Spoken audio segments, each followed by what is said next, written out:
Salaamullahi calaykum saaxiibayaal soo dhawaada kuna soo dhawaada Dhigaal Academy. Halkan waxaan ku qaadanaynaa cashar aad u muhiim ah. Casharkeenana waxaan ku baran doonaa ama uu ku saabsan yahay qaabka continuation pattern-ka aan u qaadanayno istiraatiijiyadda kor iyo hoos strategy. Casharkan aan qaadanaynaa caawa waa cashar aad iyo aad u muhiim ah sababtoo ah waxa kuu tusaynaa amba ku baraynaa sidii aad u qaadan lahayd continuation pattern-ka. Haddii continuation pattern micnaheedu waxa weeye haddii suuqa uu sameynayo amba suuqa waxaan ognahay inuu u socdo laba jiho midkood amba inuu suuqu yahay down trend amba inuu suuqu yahay suuqaasi suuq up trend ah. Haddaba labada jiho maadaama suuqu u socdo marka laga reebo xaaladda ranging ah marka ku jirto suuqu ee aan wax ji'a lahayn labada xaaladood mid buu galaa amba waa inuu suuqu u socdaa up trend amba waa inuu suuqu markaa u socdaa down trend. Haddaba waxaan ognahay mar walba oo down trend amba up trend sameynayo suuqu wuxuu sameeyaa reversal entry. Reversal entry-ga isaga waxaan ku baran doonaa casharka xiga, laakiin waxaan baranaynaa caawa entry-ga suuqii oo ah suuq up trend u soo socday haddana aan uga sii faa'iidaysanayno fursad kale oo up trend ah. Jihadii uu u socday si aan u sii raacno waxaynu baranaynaa ruleskii iyo confirmationskii aan adeegsanaynay si aan u sii raacno jihadii markaa uu suuqu u sii soconayay, haddii ay up trend ahayd iyo haddii ay down trend ahaydba, oo suuq hoos u socda haddii uu ahaa ama suuq kor u socda haddii uu yahay. Labada ku doonaha ahaado, laakiin waxa muhiim ah inagu in confirmation-ka aan adeegsanayno iyo ruleska aan adeegsanayno ay ahaadaan qaar ku note garaysan, qaar aad in badan ku celcelisay, qaar wax badan backtesting kusoo samaysay oo dib usoo fiirisay si markaas ay kugu shaqeeyeyso istiraatiijiyaddu si aad u wanaagsan oo markaa aad noqotid qof khabiir ku ah continuation pattern-kii.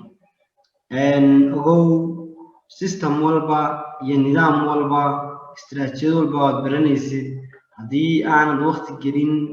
ama aanad backtesting kusoo samayn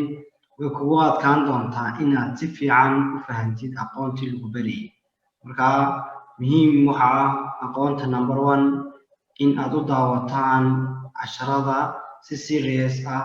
oo mar walba maskaxdaada ay soo jeedo sababtoo ah waxaan rabnaa inaan ka dhamayno in aynu forex suuqan weyn ee caalamiga aynu guulo badan ka gaadhno. Haddaba si ay taas ugu dhacdo number one waa in casharadaadii aad u qaadataa si ay ku jirto mas'uuliyad oo aad mas'uuliyad saartaa. Casharadaadii aad u qaadataa si ah in aad casharkii aad noodgaraysanayso kadibna marka aad noodgaraysato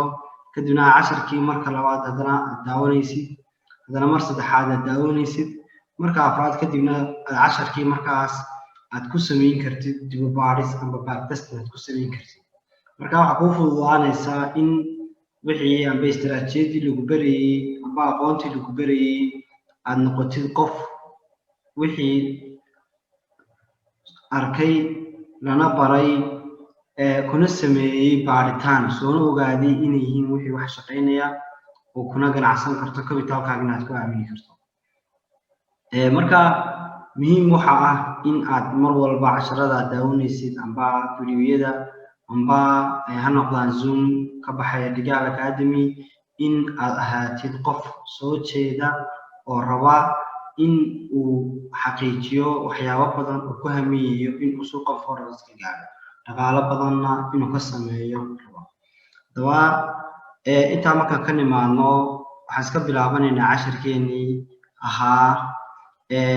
qaabkee baan u gelayaa amba qaabkee baan u baranaynaa continuation pattern-ka ay sameynayso kor iyo hoos strategy. Number one horta wax walba amba istiraatiijiyad kasta rule bay leeyihiin, ruleskooda haddii aad ka boodid waxaad noqonaysaa qof jeebkiisii wax kaga soo darsaday. haddii markaa wax kale aad ku soo darsatay dheeraada oo hadhow kuu shaqayn weydo istiraatiijiyadii amba nidaamkii,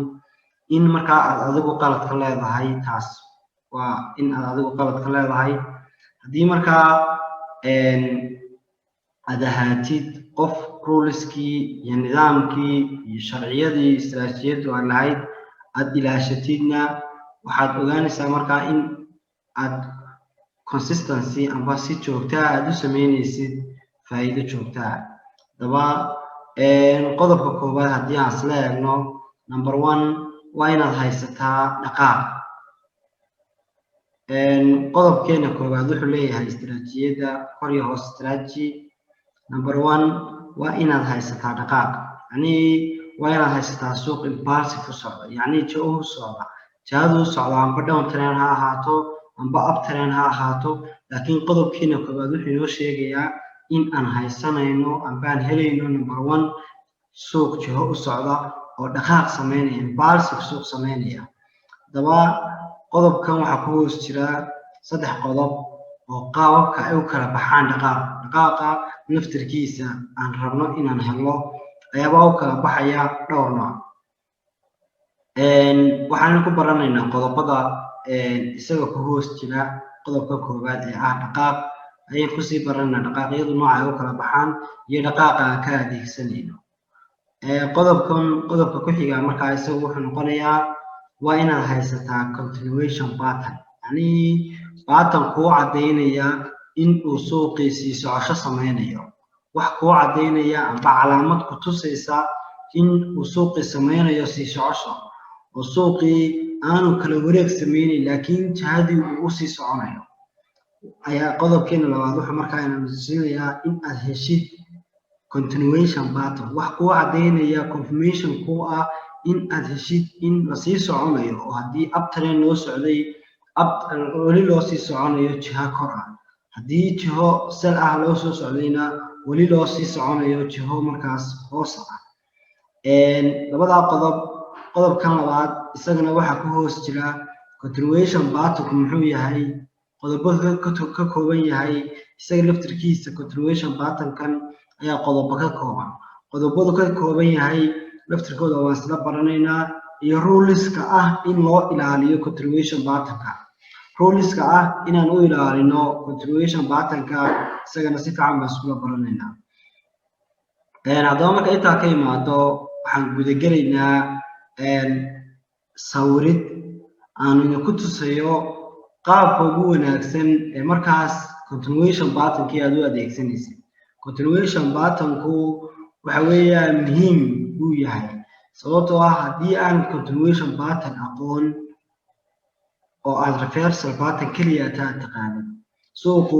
mar walba ma sameynayo kala wareeg, amba suuqii ma sameynayo reversal, mar walba ma kala wareegayo. laakiin waxaa badan intuu kala wareegayo iyo inta uu jiho u socdo, waxa badan intuu jiho u socdo. marka intuu jiho u socdo haddii ay mar walba ku dhaafayso, waxay ka dhigan tahay in wax badan interiyo badan suuqii ku dhaafayaan. markaas waxaan isla baranaynaa, waxaan tusayaa sawiro idin tusaya in uu markaas suuqii continuation patternki iyo ruleskiisii inagoo ku horeynayna sawiradeena aan ku horeynayno qodobka koowaad oo ah waa inaad haysataa dhaqaaq. dhaqaaqa aan haysanayno muxuu ka kooban yahay, imise dhaqaaq baa jira, imise dhaqaaq ayaan suuqii la tacaamulaynaa haddii aad aragno. sababtoo ah suuqu isagoo uptrend u socda amba down trend u socda ayuu suuqu wuxuu sameynayaa xaalado kala duwan buu gelayaa, laakiin kor u socoshuu sameynayaa, laakiin qaababkuu socdaa kala duwan. haddaba qaababka haddii ay kala duwan yihiin, qaab walba mana adeegsanaynaa markaa uu suuqii kor u socosho u sameynayo. markaa waxaan baranaynaa qaabka saxda ah in ka adeegsanayno haddii aan aragno suuq kor u soconaya amba suuq uptrend ah, amba haddii aan aragno sidoo kale suuq down trend ah oo hoos u socda. qaabkaan ka adeegsanayno waxaan ku horeynaynaa markaa qodobka koowaad oo ah waa inaad haysataa dhaqaaq. dhaqaaqii baan baranaynaa, markaa dhaqaaqii aan raadsanaynay ayaynu baranaynaa.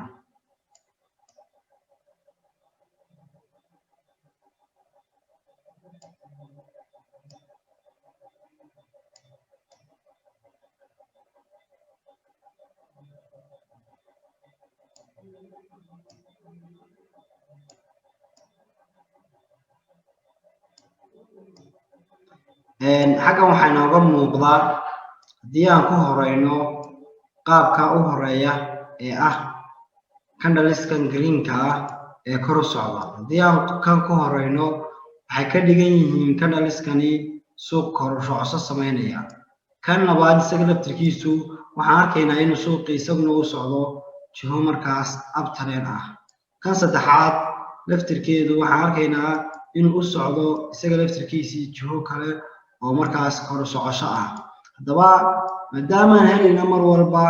jiho kor u socosho ah, waxaan arkaynaa kan kale inuu isna kor u socdo. waxaan arkaynaa inuu kani kor u socdo koowaad, kan labaad isna kor u socdo, kan saddexaad isna kor u socdo. haddaba maxay ku kala duwanaadeen saddexdan dhaqaaq? maadaama kor socosho loo wada socdo, maxaynu u adeegsan waayeynaa amba maxaynu u adeegsanaynaa hal mid oo ka mid ah? sababa aan u adeegsanayno iyo ruleska aan u adeegsanayno ayaabaan isla eegaynaa. marka waxaan eegaynaa qodobadan isla adeegsanayno ee muhiimka ah. haddaba haddii aan isla sharaxno dhaqaaqan u horeeyey ee ah kan impulsiveka sameynaya, waxaan arkaynaa candle kastaaba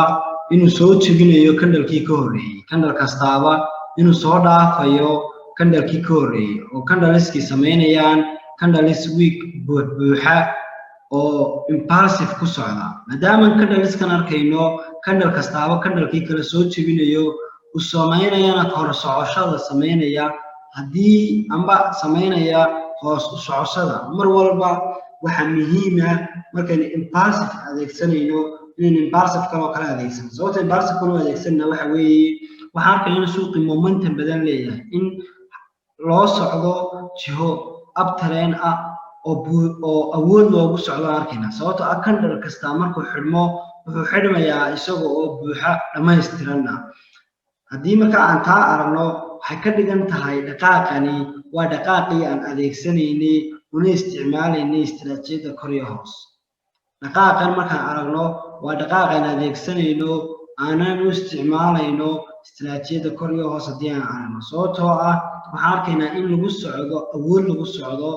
oo suuqa ay xoog badan yihiin nimanka buyerska leh ah ee suuqii sameynaya kor socoshada inay awood badan ku socdaan. haddaba maadaamayn arkayno in dhaqaaqani sameeyey clear impulsive oo ah wax wiigi ku jirin, sidoo kale wax candle oo soo laabtay oo inoo caddeynaya in low la sameeyey aanu jirin, waxaan arkaynaa markaa candleskan inay yihiin candles aan adeegsanayno suuqiina markaas aynu ka raadinayno baatankii. haddaba qodobkii koowaad waxay ka dhigan tahay inaan helnay haddii markaas aan aragno dhaqaaqa noocan oo kale ah. haddii dhaqaaqan oo kale aan aragno waxay ka dhigan tahay in qodobkii koowaad aan helnay ee ahaa ruleskii markaan soo baranaynay, rulkii koowaad ee ahaa inaan helno clear amba dhaqaaq kor socosho sameynaya amba hoos u socosho sameynaya oo nadiif ah. waxaan arkaynaa in haddii dhaqaaqaas oo kale aan helno in aynu helnay rulkii koowaad oo ah inaan dhaqaaq helno. waxay la tahay inaan qodobkaa koowaad isla fahnay. qodobkan labaad waxa weeye waa mid aynaan adeegsanayn. suuqii wuxuu sameynayaa kor socosho oo kor baa loo socdaa, laakiin haddana ma adeegsanayno. sababta aynaan u adeegsanayn waxa weeye candle kasta marka la jebiyo waxaa la sameynayaa soo laabasho. candle kasta marka la jebiyo waxaa la sameynayaa soo laabasho. waxaan arkaynaa inaanu suuqa dhanba momentum lahayn, wax awooda oo buy loo aado, buy loogu sii socdo inaanu suuqii jirin. sababtoo ah waxaa la sameynayaa kor cusub baa la sameynayaa, kadibna waa la soo laabanayaa, retrace baa dhacaya, haddana waa la jebinayaa, kor cusub baa dhacaya, korka cusub marka la sameeyo haddana retrace baa dhacaya, waa lagu soo laabanayaa. mar walba markaa la jebiyo korkeennii cusbaa waa la soo laabanayaa. taas waxay noo caddeynaysaa inuu suuqii ku jiro xaalad rafasho ah amba xaalad corrective ah oo suuqii ay tahay inaan ka digtoonaano. haddii markaa xaaladan oo kale aan aragno waa xaalad inoo sameynaysa inuu suuqii kala wareeg sameynayo. haddii aan calaamadaha candleska noocan oo kale sameynaya aan aragno waa inaynu ka digtoonaana inaynu jiho buy ah suuqii aan usii raacno. sababtoo ah laabashadan ay candleskan sameynayaan iyo noqnoqoshadan waxay noo cadeynayaan inuu suuqii momentum jirin buy lagu sii aadi karo marka waa ka digtoonaanaynaa fariinta ayna siinayaan candleskan oo kale markaan aragnaana waxa weeye in ay tahay inuu suuqii kala wareeg isku diyaarinayo fariintaas ayay bixinayaan haddii candleskan aan aragno oo iyaga waa ay ka joogaynaa suuqii mana aan galayno ilaa iyo clear impulsive arkayno waxay la tahay inaan iyadana kan isla si fiican iskula fahamnay qodobka saddexaad waxa weeye sida arkaysaan waxa dhacaya candles akhtar aba green ah oo kor u socda haddaba candleskan ma jiro candle soo laabanaya sidii tan oo kale candles sameynaya high kadibna la jabinayo lagu soo laabanaya ma jiro laakiin waxa dhacaya impulsive clear ah ayaa dhacaya sababta haddaba labadan dhaqaaq kan koobaad iyo kan kale ku kala duwanaadeen waxa weeye kan wuxuu leeyahay weeks buu leeyahay candleskani waxa ay leeyihiin weeks dhaadheer bay leeyihiin kana xag ka lahayn wax weeka oo dhaadheer kaliya ta uu leeyahay candles burburan oo awood leh oo suuqii u sameynaya in ay jaho markaas uptrend ku sii socdaan candleskani waxa ku sheegayaan inuu momentum jiro loogu sii socon karo jaho baya candleskani laakiin iyagu waxay ku sheegayaan fariin kale ayay ku gudbinayaan oo ay tahay markaa inaad adigu fahamtid fariinta kale waxa weeye candleskani waxay sameynayaan weeks bay sameynayaan candle kasta uu soo baxaya kadibna soo laabashaas la sameynaya waa la soo xidhiidhinayaa nimankii buyerska ah waxay arkaysaa in mar walba week dheer ay sameysanayaan oo candlekii laga soo xoog badnaanayo haddaba weekskani sababta aynaan u adeegsanahayn oo aynaan u raacin jaho buy ah haddii aan aragno oo continuation aynaan suuqa uga fulayn marxaladu gelaya maxay tahay marxaladu gelaya waxa weeye inuu suuqii ranging galo yacni in suuqii sameeyo laalaabasho inuu sameeyo halkan oo kale uu ka sameeyo suuqii laalaabasho oo suuqii uu galo xaalad laalaabasho ah oo ah in suuqii jihaba uu dhaqaaqi waayo in uptrendna aadi waayo downtrendna aadi waayo haddii markaas halkan oo kale weeks ka dhacaan badanaa waxa dhacaysa inuu suuqii halkan ku meeraysto kadibna halkan uu ku noqdo uu ku sameeyo waxa la yiraahdo ranging oo ah jiho aan wax jihay ma jiraan suuq oo dhan momentum laha uptrendna suuqii ma socdo downtrendna suuqii uma socdo maadaama markaas weekskaasi waxay sameynayaan mar walba in aan ka digtoonaano ayaa muhiim ah sababta oo ah mar walba oo weeks dhaadheer aragno xaalad kale ayuu suuqi gelayaa oo aan ahayn xaaladiisii socoshada ahayd haddii markaa xaalad kale la gelayo amba fariin kuu sheegayaan candleskani oo aad haddana indhalaan u adeegsato in continuation pattern lagu sameeyo continuation pattern waxa dhacaysa iyagoo bixinaya oo suuqii soo laabanayo oo continuation pattern kuu sameynaya in haddana la ixtiraam waayo continuation pattern kuu sameeyay sababtoo ah waxaan garanayn dhaqaaqii oo ah qodobkii koobaad ee ay istiraatiijiyadu ku dhismeen dhaqaaqii ayaa ka khaldan wax haddii markaa dhaqaaqii aad si fiican u fahantid oo adeegsatid dhaqaaqa u horeeya dhaqaaqan u horeeya haddii aad adeegsatid waxay ka dhigan tahay markaas in aad wax badan fahantid haddaba dhaqaaqan oo kale waxa muhiim ah inaad ka taxadirtid oo mar walba marka weekskaas aad ku aragtid marketkii markuu dhaqaaqi ku sameynayo inaad banaanka ka joogtid ilaa ay ku dhacayo clear impulsive kala ku sameysmayo suuqii amba uptrend ku sii dhaqaaqayo oo dhaqaaq kala ku dhacayo amba downtrend ku sameynayo suuqii marka uu jiho sal ah si aadi waxay la tahay in aad si fiican u fahanteen dhaqaaqyada iyo ruleska aan u adeegsanayno qodobka koowaad oo u kala baxaya saddexdan dhaqaaq waxay la tahay inaad si qurux badan u fahanteen aanad kala joogi doontaan haddii uu ina siiyo labada marxaladood mid ka mid ah marketka haddii ina siiyo waxaad gelaynaa continuation patternka sideeba markaa aan u adeegsanaynaa continuation patternku muxuu yahay sidaan u adeegsanaynaa muxuu yahay confirmationkan isaga laftirkiisa u sii isticmaalayno aan tahay in aan mar walba ilaashano continuationka isagana hadda isla fiirinaynaa. Okay, waxaan arkaynaa halkan in inoo yaalo pattern inoo sameynaya continuation pattern, yani suuq sameynaya confirmation inoo cadeynaya amba calaamad inoo cadeynaysa in uu suuqii jaho uptrend ah amba downtrend ah suuqii aadayo. qodobkii koowaad number 1 waxaan haysanaa qodobkeenii koowaad oo ahaa impulsive inaan helno dhaqaaq inaan helno. qodobkeenii koowaad waan helnay. haddaba maadaama qodobkeenii koowaad helnay maxaan adeegsanaynaa? waxa ruleska kale aan fiirinayno patternkan aan ka fiirinaynaa muxuu yahay? wuxuu yahay number 1 inaan helno lowgeenii xaggii ugu hooseysay ee suuqani kasoo bilaabmay. number 2 inaan helno xaggii ugu sareysay ee suuqani gaadhay. haygeenii iyo lowgeenii inaan haysano. number 1 haygeena iyo lowgeena markaan helno waxaan sugaynaa in uu suuqii soo laabasho sameeyo, inuu suuqii sameeyo low cusub inuu sameeyo. suuqii markaan haygeena helno inuu suuqii sameeyo low cusub inoo sameeyo oo suuqii soo laabto oo low cusub inoo sameeyo. low cusub markuu suuqii inoo sameeyo waxaan ognahay in suuqii haygii koowaad halkan yahay, halkanna ay tahay lowgii koowaad. maadaama lowgii koowaad iyo haygii koowaad haysano waxaan sugaynaa in suuqii laabasho sameeyo kadibna higher low kala sameeyo. halkan waa higher waa high, halkanna waa higher low. waa high halkani ka hooseysa haygii hore. haygii hore waa kan, laakiin waa higher low. waa high ka hooseeya haygii hore ee aan adeegsanaynin. halkanna waa low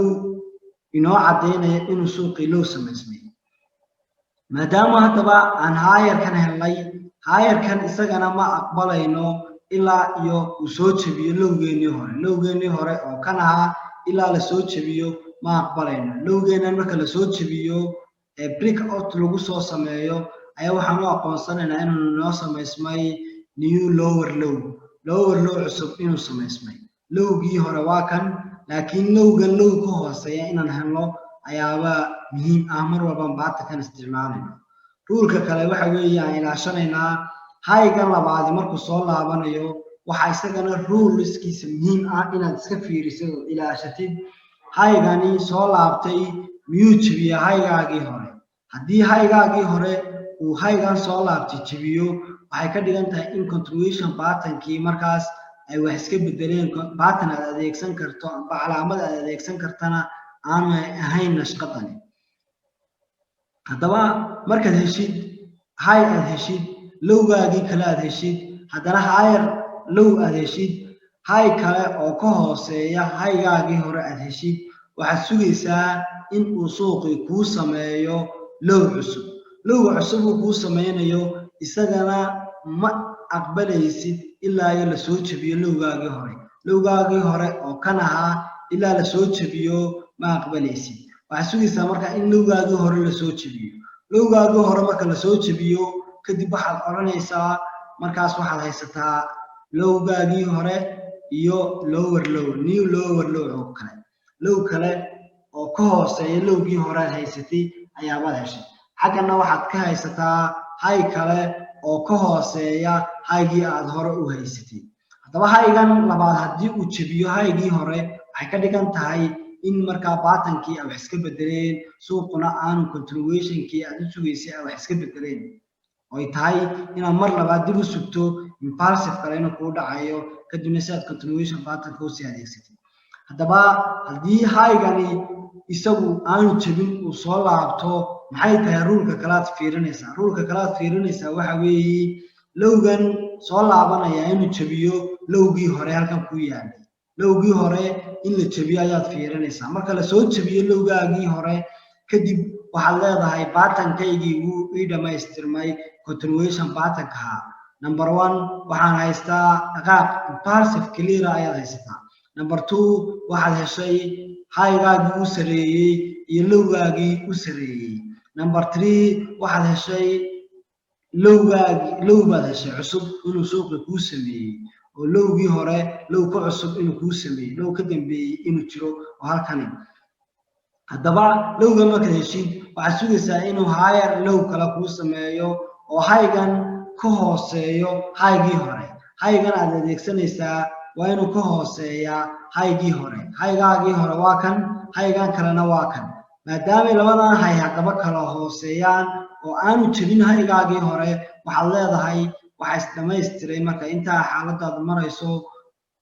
pattern baa isdhamaystiraya continuation pattern patternkan si isku dhamaystiro marka waa inaad sii sugtaa lowgaagii hore in la soo jebiyo lowgaagii hore ee xaggan ahayd in la soo breakout gareeyo oo markaa la soo jebiyo lowgaagii marka la soo jebiyo kadibna aad sugtid candleka retrace-ka ah sameynaya ee suuqii sameynaya inuu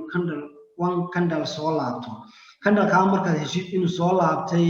waxaad markaa intrigaagii ka qaadanaysaa candleka soo laabtay ayaaba suuqii ka gelaysaa adiga oo stop loss-kaaga mar walba ka dhiganaya 20 bib wax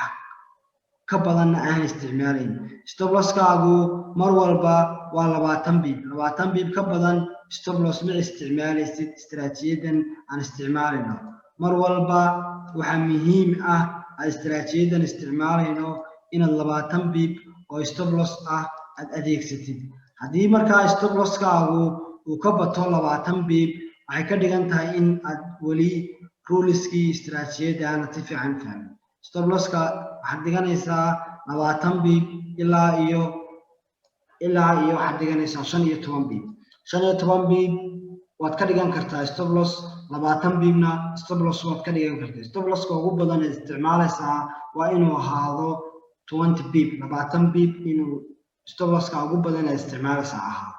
kadibna markaad heshid candleka retrace-ka sameynaya ee soo laabtay aad suuqii markaas intrigaagii aad ka soo qaadatay sababtoo ah waxaad haysataa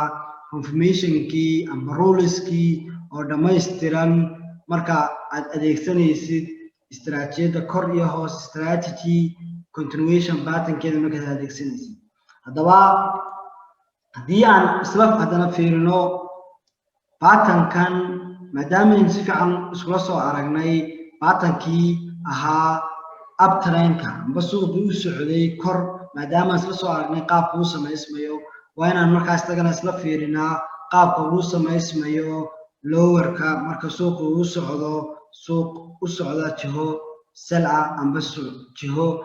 down trend ah marka uu suuqu u socdo haddaba si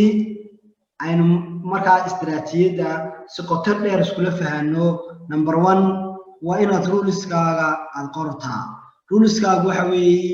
inaad haysatid haygii u sareeyay number 1 inaad haygii u sareeyay haysatid number 2 inaad haysatid lowgii u dambeeyay haddaba maadaama haygii iyo lowgii aad haysatid xaggan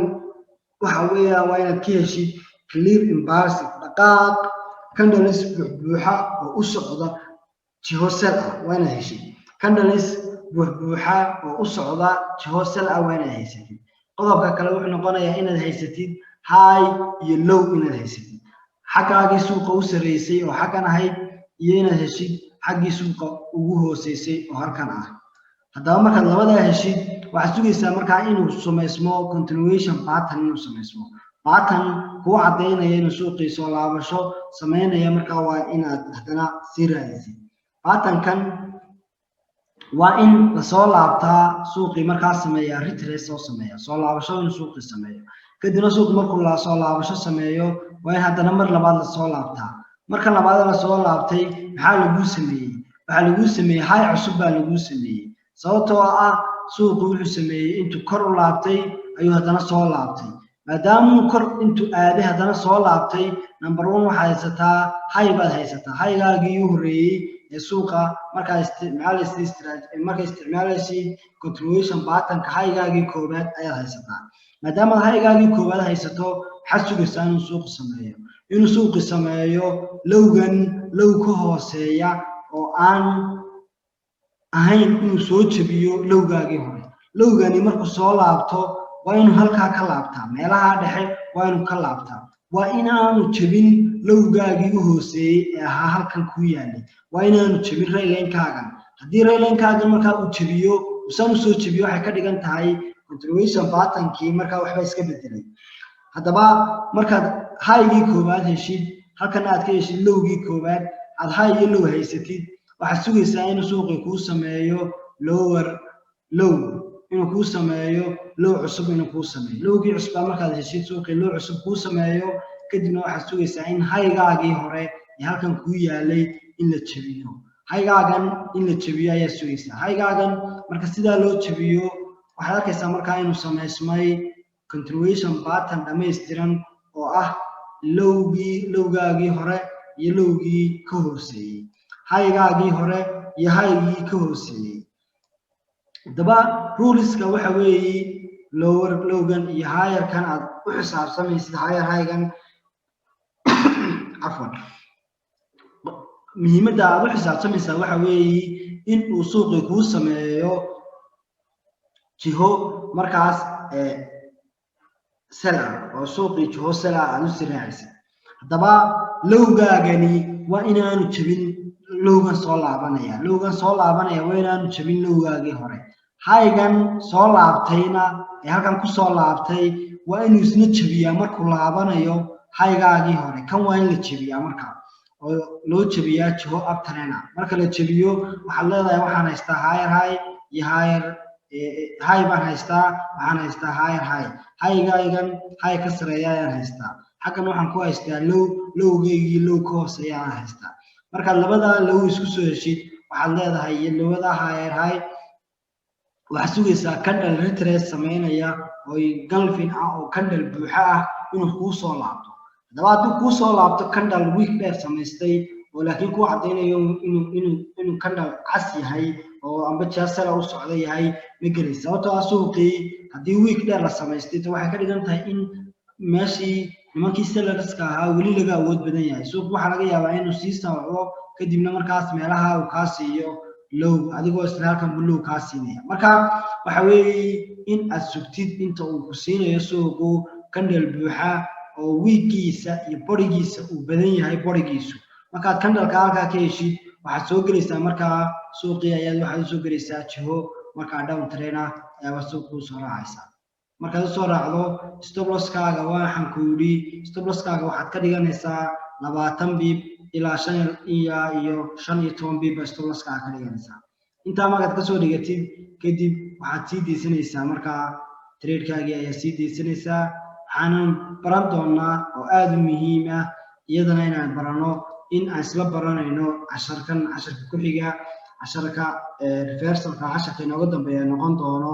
sidee baan u manage garaynayaa tradekeygii markaan soo galo tradekeygii markaa ka soo qaadatid qaabka aad u manage garaysanaysid iyadana casharka ku xiga ayaynu ku duubi doonaa hadduu ilaahay idmo markaa aynu dhamayno reversal entryga haddaba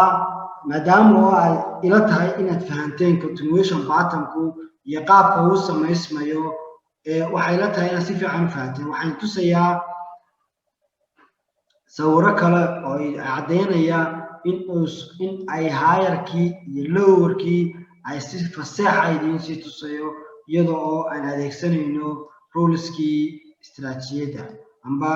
nidaamkii iyo sharciyadii ay istiraatiijiyaddu lahayd ay ahayd in la adeegsado tahayna inaynu ixtiraamno ayaa aynu hadda isla eegina waxaan arkaynaa qodobkii koowaad ee ahaa in aynu dhaqaaq helno number 1 inaynu dhaqaaq helnay maadaama dhaqaaq helnay dhaqaaq markaad hesho maxaad ku xigsiinaysaa inaad heshid low cusub inaad heshid low suuqii inuu soo laabasho sameeyo amba retrace sameeyo suuqii waxaa kaseen markaa kuu soo laabtay amba retrace kuu sameeyey retrace-kana kuu sameeyo ama kuu soo laabtay waxaad sugaysaa in haygaagii halkan kuu yaalay in aan la jabin suuqiina uu kuu sameeyo hay kale suuqii uu kuu soo laabtay wuxuu kuu sameeyey hay cusub laakiin shuruudii uu kuu buuxi ahayd in haygaagii hore aan la jabin haddii uu jabin lahaa markaa haygaagan hore waxay ka dhigan tahay in markaas ay ruleskii iyo nidaamkii aad u sugaysay in ay wax ka khaldameen baatanka daba haygan cusub markuu kuu samaysmo maxaad sugaysaa waxaad sugaysaa waxa weeye in lowgaagii halkan kuu yaalay halkan lowgaagan ugu dambeeyey in la soo jabiyo oo breakout lagu soo sameeyo lowgaagan marka la soo jabiyo waxaad ogtahay markaa in lagu confirm gareeyey amba confirmationskii ay lahayd continuation patternku inaad heshay sababtaa waxaad heshay kor baad heshay waxaa heshay korkii kor ka dambeeyey oo cusub baad heshay maadaamaad korkii kor ka dambeeyey cusub aad heshay waxaad heshay haddana low baad heshay lowgaagii low ka dambeeyey oo isna cusub baad heshay marka aad intaa isku heshid waxaad sugaysaa candleka retrace-ka ah ee markaa soo laabanaya ayaad sugaysaa candlekaas oo ah in aad heshid candle wiigiisa iyo bodigiisa uu badan yahay bodigiisu mar walba in bodigiisu badnaado weeye haddii markaa candlekii aad adeegsanaysay wiigiisu dheeraado waxaad sugaysaa candleka ku xiga si markaa aad u heshid candle buuran oo awood leh oo ku cadeynayo inuu suuqii jiho uptrend uu sii soconayo haddii markaas la eegno suuqan isaguna down trendka ah qaabku uu sameysmayo number 1 rulkii koobaad wuxuu ahaa in aynu helno dhaqaaq inaynu impulsive helno suuqii waxaan arkaynaa inuu dhaqaaq soo sameeyey maadaama suuqii dhaqaaq soo sameeyey waxay tahay rulka koobaad inaan sameyno number 1 stepta koobaad aan qaadana waxa weeye inaan xaggan ka dhigano haygii amba korkii uu sareeyey halkan aan ka dhigano lowgii u dambeeyey maadaama halkan noo tahay amba hoostii u dambeysay inaan sugno inuu suuqii noo sameeyo hay cusub inuu suuqii soo laabto kadibna hay noo sameeyo haygan noo sameeyey waxaan arkaynaa in halkan inooga sameeyey new hay cusub in la samaystay waxaan sugaynaa markaa in haygan la samaystay la soo laabto oo lowgii hore lagugu soo laabto lowgan marka lagugu soo laabanayo waa inaan la jebin lowgaagii hore haddii markaa xagga marka lagugu soo laabanayo kana uu soo socdo dhaqaaqan soo socdo haddii uu jebiyo lowgaagii hore waxay ka dhigan tahay markaa in suuqii amba baatankii aad rabtay wax iska bedeleen haddaba haddii aan la jebin oo lagu sameeyo lower low cusub lagu sameeyo suuqiina laabasho sameeyo maxaad sugaysaa markaa inta heshid in suuqii lower low kuu sameeyey waxaad haddana kusii confirm garaynaysaa in markaa baatankaagani uu sii sameeyo impulsive kala sii sameeyo dhaqaaq kale inuu sii sameeyo oo uu jebiyo haygaagii u dambeeyey oo halkan ahaa in la jebiyo haygaagan marka la jebiyo kadib waxaad leedahay waxaan helay baatan dhammaystiran iyo confirmations dhammaystiran oo ay cadeynaya in aan jiho sell ah uga faa'iideysto baatan ka samaysmay kadibna waxaad sugaysaa candleka retrace-ka sameynaya ee soo laabanaya candleka markaad heshidna waxaad soo galaysaa calaamadaadii intriga ayaabaad ku soo galaysaa suuqaagii waxaanad u soo raacaysaa jiho markaas sell ah adigoo oo aad u ixtiraamaya ruliskaaga saaxiibayaal waxaa ila tahay inaad si fiican u fahanteen continuation patternka iyo ruliskiisa oo aan si fiican idinku kala qaaday oo ila tahay in haddii 2 3 4 jeer aad ku celisid kadibna aad practice ku samaysid aad si fiican u fahmi doontid continuation patternka iyo qaabka uu shaqeeyo haddii markaa aad qodobadan iyo qaabkan uu shaqeynaya aad fahantid waxay ka dhigan tahay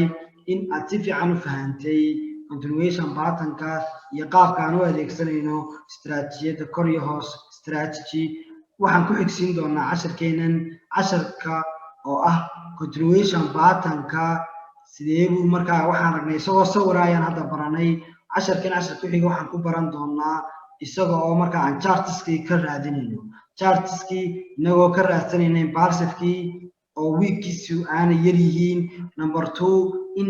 continuation patternki noo sameynayo higher highgii iyo higher lowgii noo kala sameynayo